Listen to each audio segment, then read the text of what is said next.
가르친 것을 낱낱이 고하니 이르시되 너희는 따로 한적한 곳에 가서 잠깐 쉬어라 하시니 이는 오고 가는 사람이 많아 음식 먹을 겨를도 없음이라.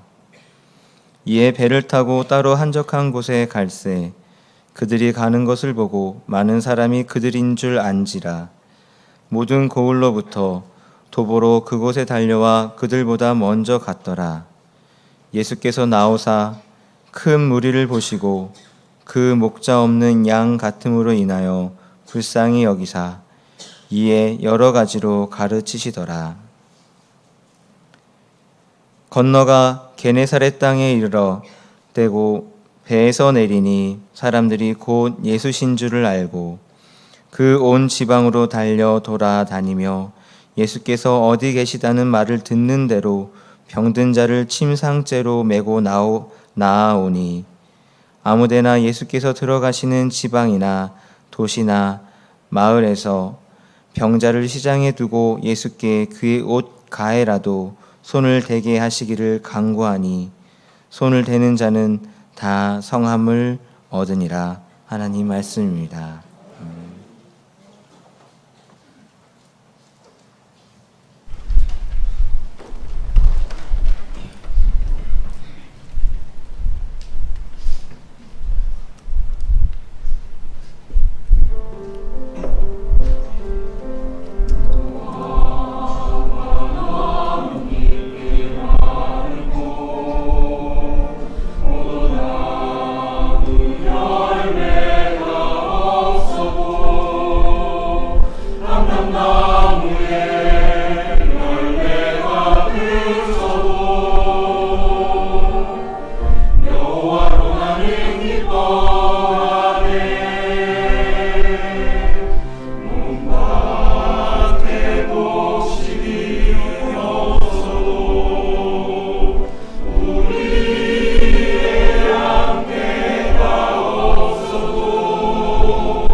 박수 나오기는 또 모처럼인 것 같습니다.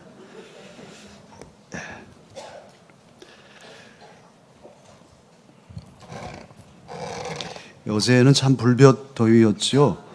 우리 성교원 원아들이 화분에 토마토를 심어놨어요. 한낮에 보니까 이 녀석들이 씩씩하게 햇빛에 피어나는 게 아니라 시들시들하게 힘들어하는 모습을 보고서 참 날이 덥기는 덥다 이런 생각을 했습니다. 폭염이죠. 더위가 우리를 괴롭히고 지치게 만듭니다. 그뿐입니까? 일에 지치고 또 사람들에게 지치고 시달리고 뭐 이런 모습들이죠. 그런데 우리 현재 한국 사회는 가족과 함께 저녁을 오붓하게 음식을 먹으며 단란한 시간을 보낼 그런 여력이 없이 그저 달리고 달려서 계속 달려야 되는, 달려도 쉼이 없이 달려야만 살아가는 배달 민족의 그런 현실이 우리들의 모습입니다. 그 중에는 또 일이 아예 없어서 힘든 이들도 있죠. 아예 그러면 일 안 하면 좋은가 했더니만 일이 없으면 없는 대로 쉼이 아닌 더 초조하고 사회에서 밀릴까봐 낙오될까봐 정신적인 부담과 피로감이 훨씬 더한 쉼을 괴로움으로 지탱해야 하는 그런 이들도 없지 않습니다.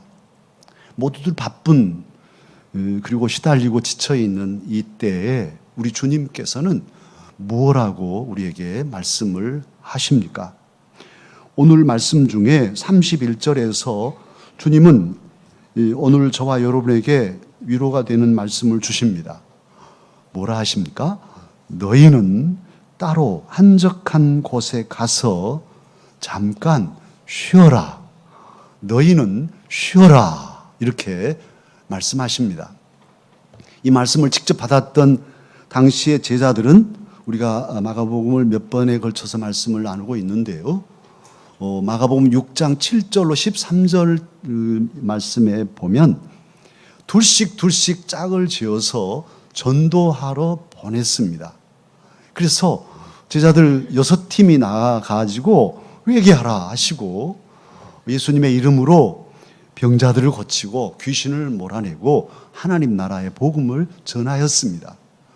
열심히 마을 다니고 전하고 와서 오늘 30절 예수님께 보고합니다. 그렇게 열심히 전했더니 예수 그리스도의 이름이 막 드러났어요. 예수님이 누구시지? 능력이 있으시네? 이분이 도대체 누구야? 막 이런 사람들의 분위기가 이렇게 고조되어 있을 때였는데요. 와서 선생님에게, 예수님에게 우리가요, 저기 신월동에 갔을 때는요, 이런 사람이 고치고요, 또 이런 사람이 회개했어요. 그리고 화곡동에 와서요, 뭐 이렇게 했는데 많은 사람들이 회개했어요. 다 이런 자신들의 사역을 보고합니다. 예수님께서는 그런 말씀들을 다 들으신 후에 하신 말씀이 이제 너희는 따로 한적한 곳에 가서 열심히 일했으니까 잠깐 쉬어라 이렇게 말씀하신 거예요. 사랑하는 강사 여러분, 하나님의 일을 하면 그 하나님의 일이 우리에게 얼마나 부담이 될까요? 사실 하나님의 일은 마음 먹기 달려 있습니다. 목사도 똑같아요. 하나님의 일을 마음을 기울여서 하려고 하면 너무너무 많습니다. 말씀 하나를 준비해도 여러 가지로 기도하고 준비할 부분들이 많아요. 그런데 마음을 딱 접으면 아무것도 아니에요. 다 할 수 있어요. 그냥 마음을 기울이지 않으면 하나님의 일이 아니죠. 이 강단은 우리 구병순 권사님이 김숙자 권사님 뒤를 이어서 닦고 있죠. 이 강단 닦는 것도 그냥 눈 감고도 할 수 있잖아요. 그러나 기도하고 마음을 기울여서 담임 목사를 통해서 말씀을 주님 주실 때 이 강단에서 생수가 흐르게 주십시오 하고 닦아가면 이게 보통 일이겠습니까? 얼마나 부담되겠습니까? 찬양대 마찬가지. 눈 감고도 찬양하지요. 그러나 마음을 기울여서 하나님께서 기뻐하실 찬양을 드리려고 할 때 이게 그래서 준비하고 주중에도 준비하고 시간 늦지 않게 봉사하기 위해서 연습하고 마음을 기울인다는 것이 매우 중요해요. 마음을 기울이면요, 전화 한 통을 받아도 마음을 기울여 받아야 되잖아요. 그러니까 감정이 그대로 전이 돼요. 그래서 마음에 병이 생길 수 있어요. 또 상담을 하잖아요. 목사도 여러 상담을 하니까 마음을 기울여야 되잖아요. 슬픈 성도님 보면 같이 정말 얼마나 아플까 슬퍼하고 그러면서 마음을 기울여 간다고요. 그래, 이렇게 마음을 기울이는 것이 힘이 들어요. 힘이 들어서 심지어는 몸에 병이 생길 수도 있단 말이에요. 그런데 여러분 어떻습니까? 목사나 장로, 권사, 집사, 하나님의 일하는 사람들 상처를 안 받을까요? 받을까요? 아니, 목사님도 상처 받아요? 우리 장로님들 뭐 건강하시던데 뭐 상처 받을까요? 받아요. 상처는 오히려 아주 작은 틈으로 찌르고 들어옵니다. 다 괜찮은데 아주 작은 것으로 상처가 될 수 있어요. 그리고 마음의 부담, 이런 마음의 피로는요, 계속 쌓이지요. 그래서 잘 견뎌내요. 괜찮아요. 뭐 괜찮습니다. 아이고, 뭐 그런다고 해서 제가 뭐 마음에 상처 되겠습니까? 이렇게 잘 받아요. 받는데요. 이 평형을 아주 버티고 괜찮아요. 그런데 정말 마음의 피로가 쌓여서 이제 안 괜찮은데 겨우겨우 버티고 있는데 여기에 동전 하나만 딱 얹으면 기울은 거예요. 그냥 와르르 무너지는 것이죠. 그래서 잘 마음을 이기다가도 작은 말 한마디를 던졌을 때 이게 이 무게로 지금까지 견뎌오던 것들이 다 무너져 버릴 수도 있어요. 이게 인간입니다. 어떻습니까? 많은 사람들은 예수님은 쉬지 않아도 괜찮으실 분, 그리고 예수님도 상처받으실까? 예수님이신데? 그런데 예수님도 상처받으셔요.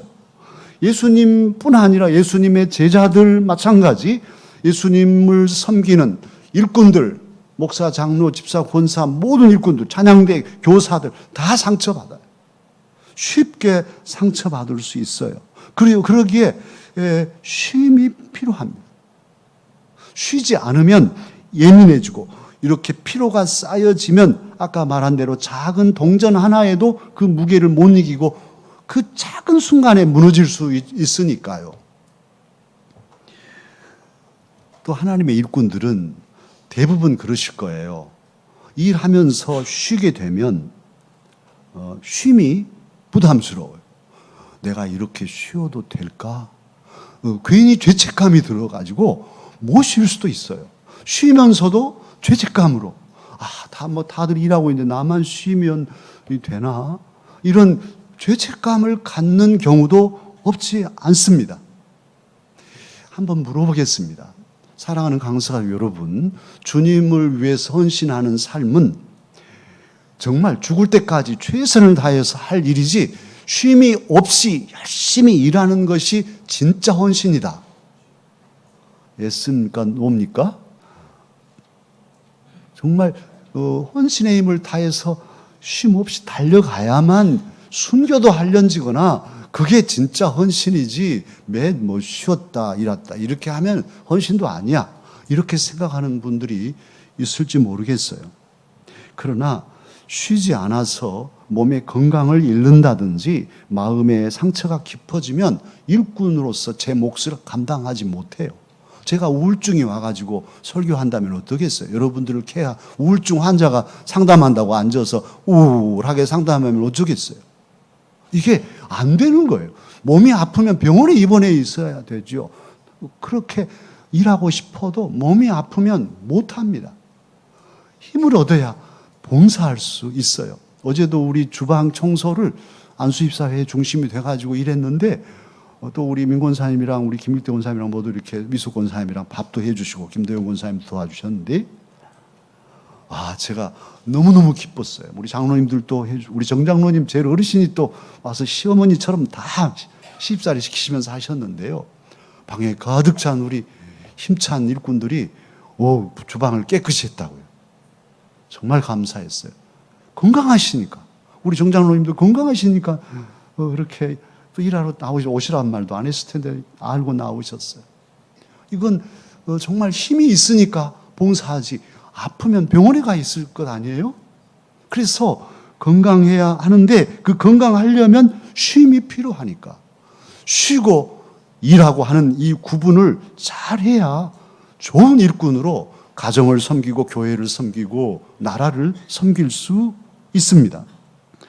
오늘 예수님은 그런 점에서 일한 제자들에게 이제 너희는 따로 한적한 곳에 가서 잠깐 쉬어라 이렇게 말씀하셨어요. 구약에서 하나님 아버지는 어떠셨을까요? 하나님은 쉬시지 않을겠죠? 하나님은 어떠셨을까요? 창세기 2장 2절에 보면 이렇게 기록되어 있습니다. 하나님이 그가 하시던 일을 일곱째 날에 마치시니 그가 하시던 모든 일을 그치고 일곱째 날에 안식하시니라. 여기서 안식이란 단어는 샤바크란 단어, 샤바트란 단어인데 이 샤바트라는 단어가 바로 안식일하고 연결이 되는 그 안식일 샤바트가 거기서 왔어요. 근데 이게 무슨 뜻이냐면 멈춘다. 그 모든 일을 하다가 쉰다 이런 뜻이에요. 하나님 아버지께서도 엿새 동안 세상을 지으시고 이래 되는 날 쉬셨습니다. 하나님도 쉬시네요. 예수님 오늘 31절에서 쉬어라 하셨는데 이 쉬어라 하는 단어는 헬라어지요. 조금 전에 샤바트는 히브리어지만 이 쉬어라 예수님 말씀하신 헬라 말은 아나파우어란 단어예요. 아나라는 접두어는 뭐냐면 위로, 그럼 또 다시 재생하는, 다시 하는 이 다시라는 의미이고 파우어란 단어는 멈추다 그리고 치료한다 이런 쉰다 이런 의미들이 있어요. 그래서 주님께서 아나파우어란 단어를 쓰시면서 쉬어라 하실 때는 자신들의 지친 몸을 고치고 쉬면서 새 힘을 얻어서 다시 일어나서 일할 수 있도록 준비시키는 그런 의미가 여기 쉰다는 단어 속에 들어 있습니다. 사랑하는 강서 가족 여러분, 그러기에 이번 여름 폭염인데요. 잘 쉬십시다. 잘 쉬십시다. 뭐 대답도 안 하시고 뭐 아예 쉬고 계시는지 아니면 안 쉬고 일하시려고 그러시는지요. 쉼도 은혜입니다. 하나님께서 쉬게 해주신 은혜이지 그러기에 죄책감이 아니라 감사함으로 쉼을 잘 누리는 그런 사람들이 돼야 하겠습니다. 죄송하지만 공부 못하는 사람들이 어떻게 합니까? 놀 때는 아이고 공부해야 할 텐데 숙제가 있는데 또 공부할 때는 아이고 너 언제 노나 이렇게 하잖아요. 그 거꾸로 하는 것이니까 놀 때는 그냥 열심히 놀고 또 일할 때는 열심히 일하고 우리 예수님 믿는 사람들은 그런 지혜를 가져야 하겠습니다. 근데 오늘 주님께서 쉬라 하시면서 어떻게 쉬라 하시냐면 말씀 보면 아주 쉬라 이렇게 하시지 않았어요.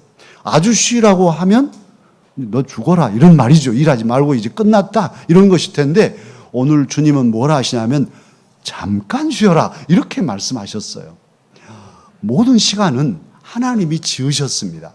또 모든 때는 하나님이 정해 놓으셨어요. 저와 여러분의 수한도 몇 년까지 살다 오라고 하나님이 정해 놓으셨어요. 그런데 때를 정하신 하나님 전도서에 보면 만사에 뭐가 있다? 때가 있다 그러셨죠. 하찮은 돌멩이도 아니 웬 돌멩이가 여기 있냐 그러고 집어 던졌는데요. 나중에 보니까 이 장독 하나를 괴려는데 이게 꼭 필요하네. 그 돌 어디 있지? 그때 던져버렸는데 막 찾으러 다니는 이게 인간이에요. 참으로 찢어버릴 때가 있고 찢은 걸 또 다 꿰매야 할 때가 있어요. 때가 있습니다. 사람에게 때가 있어요. 그러기에 우리 동양권은 특히 농경 문화이기 때문에 농사를 지을 때는 때를 알아야 되잖아요. 봄에는 씨를 뿌려야 되고 여름에는 잘 가꾸고 가을에는 놔두고 이제 거두어야 하잖아요. 그런데 때를 모르고 봄인데 멍하고 있다가 다 봄에 씨 뿌리고 여름에 이제 거두는데 여름에 가꾸고 있는데 그때야 아이고 하고 씨 뿌리러 나가는 멍텅구리 같은 사람이 있다면 그 사람은 못 거두는 거죠. 가을에 못 거둬요. 겨울에 거두겠습니까? 그래서 중용에 보면 중용의 핵심 단어가 있는데 그건 때 시자의 가운데 중, 그래서 시중, 이것이 중용의 핵심 단어예요. 시중이란 단어는 어떤 의미냐면 때를 알아서 행하라 하는 뜻이에요. 때에 맞게, 때에 말맞게 행하는 것이 시중의 삶을 사는 거예요. 이게 분자의 태도거든요. 예배 시간인데 어이구 가스불 안 끄고 왔네 이러고 있으면 예배가 망쳐지잖아요. 예배 시간에는 예배를 드리고 그 때에 맞는 지금 무슨 때인가를, 내 인생의 때는 또 어느 때에 지금 있는가를 보셔야 되는데, 아니 연세가 많은데도 젊은이처럼 차림하고 다니면서 행세한다든지, 젊은이가 또 정말 다 늙은 노인처럼 한다든지, 때에 안 맞는 삶은 지혜롭지 못해요.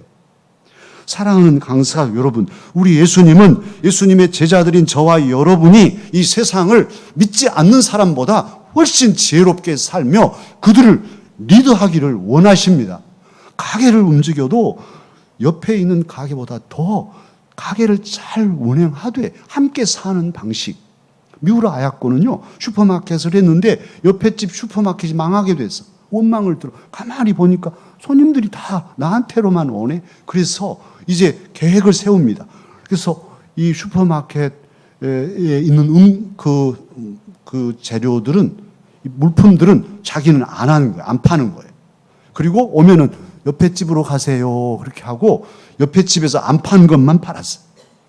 참 예수님 믿는 사람들은 놀랍습니다. 가치관이 다릅니다. 함께 사는, 그러면서도 지혜롭게 사는, 이것을 주님은 저와 여러분에게 원하십니다. 건강한 삶을 살기를 원하시기에 쉴 때는 쉬어서 자기 몸을 관리하고 건강하게 힘차게 살아가야 되지 않겠습니까? 이번 여름인데도 계속 일만 하다가 나중에는 병 들어가지고 가을에 더 힘차게 일할 때는 병원에 가 있으시다면 그것도 어리석은 일이 되니, 이 여름 쉴 때 잘 쉬십시다. 이제 좀 대답을 하시네요. 그래도. 그런데 쉰다고 해서 많이만 쉬어야 쉬는 게 아니고, 오늘 예수님 말씀처럼 잠깐 쉬어도 보람 있게, 의미 있게 잘 쉬는 것이 필요합니다. 그럴 때 주님이 기뻐하시고 저와 여러분의 삶도 건강하고 행복한 삶이 되게 하실 것입니다. 이제 오늘 말씀을 보면 그렇게 제자들에게 쉬라 하셔서 한적한 곳으로 배 타고 쉬러 가시는데 또 큰 무리가 있습니다. 이 사람들은 간절한 그 갈망으로 예수님을 찾아오고 있습니다. 오늘 34절에 큰 무리라고 표현되어 있는데요. 대체로 얼마냐? 이제 나중에 오병이어의 기적을 보면 남자들만 장정만 해서 몇 명이었습니까? 5,000명이었으니까 얼마나 큰 무리인가요? 이 무리들이 지금 예수님께 오고 있습니다. 배 타고 이 사람들은 고기 잡으러 가지 않고 밭에 일이 있지만 일하러 가지 않고 오직 한 가지, 예수님을 만날 그 마음으로, 육로로, 걸어서도 아니고 어찌해서요? 달려서 이렇게 예수님께 왔습니다. 33절에 보면 이들이 다 달려가지고, 배 타고 가신 예수님, 저리 가시는구나 하고는 막 달리는 거예요. 최소한 5,000명이 막 달렸어요. 달려가지고 예수님보다 먼저 와 있어요. 딱 준비하고. 아이고, 어서 오십시오. 이렇게 된 거잖아요. 배 타고 갔더니 배보다 더 빨리 왔어. 달려서. 얼마나 그들이 땀 흘리며 열심히 예수님을 만나려고 했는가를 오늘 말씀은 증거하고 있습니다. 또 그들은 일이 너무 고되어서 이제 쉬어야겠다 하고 쉰 것이 아니죠. 일이 많이 있지만 아예 일을 다 멈춰놓고 예수님을 만나야만 내 인생이 풀리고, 예수님 저분을 만나야만 내 문제가 해결되니 예수님 만나는 일이 가장 귀한 일이다. 지금 논의 이 밭의 일도 바쁘고 고기 잡을 일도 바쁘지만 예수님 만나는 일이 최우선이다. 이런 결심 속에 일을 다 밀어놓고 예수님께로 달려온 것입니다. 55절에 보면 그들은 온 지방으로 달려 돌아다니고 있어요.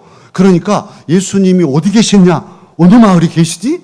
하고 신월 삼동으로 갔다가 화곡 팔동으로도 갔다가, 그러다 보니까 필마공원에 있대. 화곡 일동 그 강석의 옆에 필마공원에 있대. 그렇게 하니까 사람들이 필마? 하고 다 달려온 거예요. 그렇게 이리 달리고 저리 달리고 예수님을 찾아서 예수님을 갈망해서 예수님 만나야 되니까 예수님만 만나야 내 인생의 문제가 해결되니까 어떻게 만나나 이리 달리고 저리 달리면서 애가 다른 이런 모습으로 그렇게 달려다녔고요. 예수님이 계신다는 마을 발견했을 때는 어떻게 왔습니까?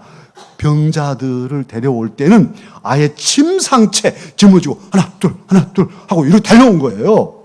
그냥 병자만 데리고 온 게 아니라 몽땅 그냥 문제 덩어리를 그냥 그대로 안고 예수님께로 나왔습니다. 놀랍죠? 이렇게 전체적인 온전한 마음으로 주님을 향하여 달려오는 이 열망, 참으로 이 열망, 이 갈망이 너무너무 간절함을 알 수 있습니다. 이들의 열심, 이들의 열정은 대단하지요. 그런데 믿음의 선열들을 보면 이런 열정들이 다 있었습니다. 특히 구체적으로 기록된 말씀으로는 시편 42편은 고라자손이 쓴 시입니다. 그런데 그 고라자손이 뭐라고 시를 시작하냐면 1절에 그렇게 말합니다. 하나님이여 사슴이 시냇물을 찾기에 갈급함같이 내 영혼이 주를 찾기에 갈급하니이다. 목마른 사슴이 물 마셔야 살잖아요. 그래서 어디 물 냄새를 맡고 막 달려 그 물을 마시려고 아주 이 갈급한 것처럼 내 영혼이 하나님을 배워야만 살 수 있으니 숨 쉴 수 있고 견딜 수 있으니 하나님 주님 뵙기를 원합니다 하고 갈급한 심령으로 주를 찾는 이 심정을 시로 토로하고 있어요. 위대한 왕 중의 왕, 이스라엘의 국기에 다윗의 별이 새겨져 있잖아요. 그 다윗 왕은 30 될 때까지는 광야에서 쫓기는 인생이었어요. 광야에서 사람이 살 수 없는 척박한 땅에서 오늘 죽을지 내일 죽을지 모르는 그 시간들을 하나님을 의지하고 살아갈 때 다윗 어땠겠어요? 그의 시가 광야에서 쓴 시가 시편 63편입니다. 시편 63편 1절에 보면 유대 광야에 있을 때 그는 어떻게 토로하냐면 하나님이여 주는 나의 하나님이시라 내가 간절히 주를 찾되 물이 없어 마르고 황폐한 땅에서 내 영혼이 주를 갈망하며 내 육체가 주를 앙모하나이다. 내 영이 주님을 갈망하고 내 온몸이 주님을 우러러 은혜 주시기를 바라나이다. 이렇게 시를 읊고 있습니다. 얼마나 간절하면 그랬을까요? 오늘 이 무리들처럼 온 짐을 다 짊어지고 이리 달리고 저리 달리고 예수님 어디 계시지? 하고 갈망하는 그 심정으로 예수님께 나온 이들의 모습과 같죠. 오늘 더더욱 예수님을 찾아온 이 무리들 56절을 보면 이 무리들은 예수님을 찾아오되 달려서 오되 온통 그 침상째로 가지고 오되 와서 뭐라고 하냐 하면 예수님께 예수님의 옷 그 가 좀 손으로 만질 수 없어요? 제가 옷 가만 좀 대면 좋겠습니다. 이렇게 간구했다 그러죠. 거기 간구란 단어를 쓰고 있어요. 예수님께 간구했어요. 예수님 간절히 원합니다. 제가요 예수님 그 옷 가에요 가에만 살짝 손만 좀 대게 해주세요. 12의 혈루증 여인이 옷가를 만지고 나았다는 소식을 알았기 때문에 이 사람들은 지금 예수님 옷을 만지려고 한 것이죠. 간구했어요. 이런 갈망 참으로 놀랍죠. 이런 간절함, 이런 간구 놀랍습니다. 그러면 이런 이들에 대해서 예수님은 어떻게 보시고 어떻게 응답하셨습니까? 34절에 보면 예수님은 큰 무리가 달려서 미리 와서 예수님을 맞이하는 것을 보시면서 뭐라고 보셨냐 하면 목자 없는 양으로 보셨어요. 얼마나 힘들면 이 무리들이 나를 목자 삼으려고 이렇게 찾아올까? 정말 이 시대에 진정한 목자가 없다. 목자 없는 양들이구나. 이렇게 보시니 마음이 불쌍해진 거예요. 그래서 너무너무 불쌍해요. 너무너무 무리가 불쌍해서 있는 것 없는 것 다 주고 싶죠. 불쌍하면. 그래서 막 천국 복음을 여러 가지로 가르쳐 주셨어요. 그리고도 또 그것만 천국 복음만 가르치신 게 아니라 이 배고프겠네 하고서는 또 오병이어의 기적을 베푸셔가지고 배불리 5천 명이 넘는 많은 사람들이 배가 부르게 다 먹고 그리고도 남게 배부르게 해주셨습니다. 할렐루야. 얼마나 놀랍습니까? 또한 예수님의 옷 가라도 만지게 해달라고 간구했던 이런 사람들에 대해서는 간구대로 허락하셨지요. 그리고 그 허락을 받고 예수님의 옷가에 손을 댄 자는 성경에 그 나와 있죠. 다 모두 몽땅 다 성함을 얻게 하셨습니다. 고쳐주셨습니다. 그들의 상처를 싸매 주셨습니다. 그들의 아픈 몸을 고쳐주시고 그들의 문제를 해결해 주셨습니다. 다 만진 사람은 다 해주셨다고 성경은 증거합니다. 사랑하는 강사역 여러분, 이 짧은 말씀이지만 이 말씀 속에서 우리는 중요한 영적 원리를 발견합니다. 모든 게 원리가 있어요. 하나님이 정하신 세계는 질서가 있고 원리가 있어요. 마이크 이것도 원리가 있어요. 마이크는 저쪽에서 버튼을 눌러줘야 또 볼륨을 올려야 제 소리가 나지요. 그런데 볼륨 내려버리면 아무리 소리 꽥꽥 제가 질러도 이 마이크는 반응하지 않아요. 원리대로 해야 되잖아요. 하나님을 믿고 하나님의 은혜를 받는데도 하나님이 정해놓으신 영적인 원리가 있어요. 그 원리를 오늘 말씀은 우리에게 주님은 말씀을 통해 가르쳐 주시는데요. 어떤 원리입니까? 예수님께서는 고기 잡으러 가서 열심히 고기 잡으면서 예수님 은혜? 다들 가는데 뭐 하러 간단가? 예수님 만나러 간다대? 그 예수님 만나면 무엇이 나오나? 하고 고기 잡고 있는 사람들 불쌍히 여겨서 그들에게 천국 복음 전하지 않으셨어요. 열심히 자기 밭에 가서 일하면서 자기 일하는 사람, 예수님의 은혜를 사모하지 않는 사람들을 불쌍히 여기셔서 그들에게 복음을 전하는 예수님이 아니십니다. 그런 은혜를 주시지 않아요. 오히려 시간을 내고 바쁘지만 힘들지만 나는 예수님 안 만나면 안 돼. 그 예수님께 나가서 내 모든 사정을 아뢰을 거야. 그리고 주님을 만나야 내 문제가 해결될 수 있어. 그 은혜가 나의 삶에 가장 귀해 하고 혼신의 힘을 다해서 이리 달리고 저리 달리고 달려온 사람들, 미리 와서 준비한 사람들, 이 사람들을 볼 때 주님 불쌍히 여기시고 그들에게 천국 복음을 이렇게 다 심어주시고 배고픔까지도 다 해결해 주신 주님이십니다. 주님의 원리가 그거예요. 영의 원리, 복의 원리가 그런 거예요. 구하고 찾는 자에게 주시죠. 예수님은 몸이 아파도 이 당시 그 마을에 몸 아픈 사람들이 있었을 텐데요. 예수? 나사렛에서 예수? 그 사람이 뭘 고쳐? 나는 차라리 죽고 말지. 나는 안 갈 거네. 하고 집에서 앉아서 텔레비 보고 있는 사람들, 이 사람들은 안 고쳐줬을 것이라고요. 고쳐주시지 않죠. 예수님께 나와서 가만히라도 좀 만지기를 간구하는 내가 닿게 주님 은혜를 사모합니다. 옷가만 좀 되게 해주세요. 이렇게 간구한 사람들에게 주님은 은혜를 베푸셔서 다 고침받게 하시고 다 성함받게 하셨습니다. 그러니까 주님의 은혜의 원리는 갈망하는 이들을 불쌍히 여기시고 간구하는 이들의 소원에 응답해 주시는 원리임을 오늘 주님은 우리에게 가르쳐 주십니다.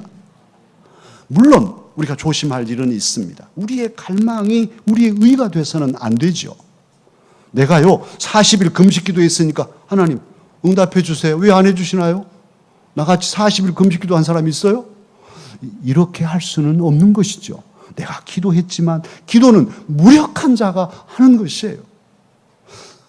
저는 아픈 우리 강사역들 제가 안수하죠. 때로는 안수해요. 정말 안수할 때 제 마음은요, 막 손에서 막 힘이 나가지고 빛이 막 나가가지고 탁 하면 막 빛이 환하게 비치고 즉시 펑 하더니 병이 고쳐지고 막 암덩어리가 막 쏟아지고 이랬으면 좋겠어요. 그런데 그러지 않아요. 저는 제가 알아요. 제게 능력이 없음을. 능력이 있는 사람이 어디 있겠어요? 누군들 그런 자기 능력으로 하겠습니까? 주님의 은혜지. 그래, 안수할 때요, 정말 저는 내게 능력이 없으니 무력함으로 주님 저는 아무것도 할 수 없습니다. 그러나 주님 우리 집사님 너무너무 안쓰럽습니다. 주님 원합니다. 주의 능력으로 고쳐주세요. 주님의 은혜로 치유해주세요. 그렇게 안수하죠. 무력함으로. 내가 기도했어요. 내가 기도했어요. 그래서 암이 났고 무엇이 났고 그렇게 말할 수 없죠. 우리의 기도, 우리의 갈망, 우리의 행위가 하나님 앞에 내놓고 따질 수 있는 조건이 아니에요. 그것은 철저히 우리의 의의가 주님 앞에서 내세울 바가 아닙니다. 그럼에도 주님께서 구하라 하셨으니 무력함으로 사랑하는 자녀들을 위해 축복할 때도 저도 새벽마다 우리 자녀들을 축복합니다. 정말 아버지로서 아비로서 다 주고 싶죠. 뭐 이것도 필요해? 내가 주지. 줄 수 있어야죠. 줄 게 없어요. 아무것도 줄 수 없어요. 아무것도 해줄 수 없어요. 그러니 기도밖에 없습니다. 하나님 무력한 아비로서 아무것도 해줄 수 없습니다. 그러나 하나님 구하라 하셨으니 기도만은 제가 주님 앞에 끊임없이 하겠습니다. 도와주십시오. 불쌍히 여겨주십시오. 그렇게 기도하는 거죠. 그리고 믿고 의지하는 것이죠. 그러기에 사랑하는 강사 여러분, 우리가 기도하지 않으면 하나님께서 응답하시지 않아요. 역사하시지 않아요. 기도는 우리의 의가 아니지만 영적인 원리가 구하라, 찾으라, 문을 두드리라 그렇게 말씀하셨잖아요. 그러니 무력함으로 우리는 아무것도 할 수 없지만 주님이 하라고 하셨으니 그 말씀에 의해서 제가 간구합니다. 옷가만이라도 되게 해 주십시오. 그러면 낫겠습니다 하는 그 갈망과 간절함으로 기도하십시다. 그럴 때 하나님은 그 기도를 들으시고 우리의 삶을 복되게 하실 뿐 아니라 우리가 축복하는 사랑하는 자녀손들 지금은 전혀 어떻게 앞이 막막할지라도 우리의 기도를 들으시고 하나님의 방법으로 한순간에도 높이 드시고 존귀케 하여 주실 것입니다. 오늘 이번 여름 저와 여러분 잘 쉬면서도 시간을 내고 다름질 쳐서 예수님 앞에 나아가기를 힘쓰십시다. 집중하십시다. 우리의 필요와 우리의 간절한 소원들을 주님 앞에 아뢰십시다.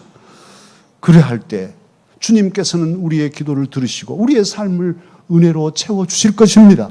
참 쉼과 은혜는 예수 그리스도 우리 주님께 있습니다. 많이 쉰다 해도 예수님 없이 주일도 없이 예배도 없이 쉬어보세요. 그게 편한가? 피곤만 더할 뿐이죠. 예수님 없는 쉼이 아니에요. 그러나 잠깐 쉴지라도 아니 우리 선생님들 같은 경우는 휴가도 반납하고 성경학교하고 수련회하고 또 회사에 가서 또 일하고 주일날 또 일하고 쉴 틈이 없지만 그럼에도 우리가 주님과 함께 할 때 주님을 갈망하고 주님을 만나고 주님께서 우리에게 은혜 주시고 책임 주실 때 우리의 삶은 영적으로 충실하고 육신적으로도 강건하며 하나님께서 앞길을 열어주심으로 존귀한 삶을 살게 될 것입니다. 오늘 또